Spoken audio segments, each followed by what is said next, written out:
AndersonTylerVW.com. Well, we had a lot of smoke and haze reports yesterday. You know that old song, the classic, Smoke on the Water? That's what they dealt with along the Neches River yesterday in Anderson County. But the southwest winds blew that smoke all across the heart of East Texas. So from Tyler to Longview, down towards Jacksonville and over towards Henderson County and Rusk County, all dealt with the smoke. But today, that front moves through, and that's going to switch our winds out of the north and east. And so it takes this smoke and travels it towards the south and west, away from us here in East Texas, which is some good news. The bad news, things remain very dry out there throughout the weekend. So the National Weather Service has actually issued a fire weather watch, or also known as a red flag warning there, for pretty much all of East Texas through the weekend.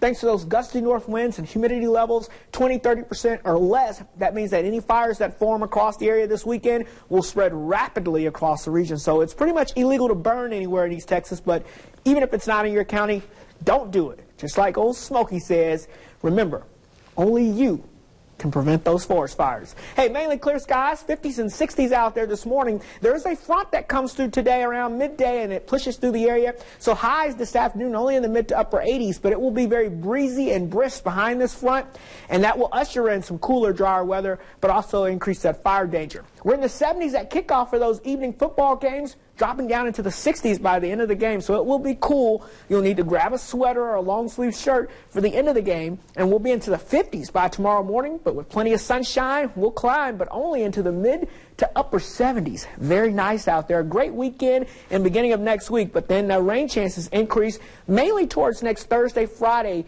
and the upcoming weekend. Here's your Storm Tracker 7-day. 88 degrees today, but highs only in the 70s, lows in the 40s for the upcoming weekend. But keep in mind that fire weather watch is in effect for pretty much all of East Texas. Remember, burning outside is pretty much illegal, and hopefully rain chances increasing because we need it as we head towards next week. And help us get that fire out in Anderson County. Yes, exactly. But the wind shift today will help keep that smoke and haze away from us. Perfect. Thank you, Cedric. Your time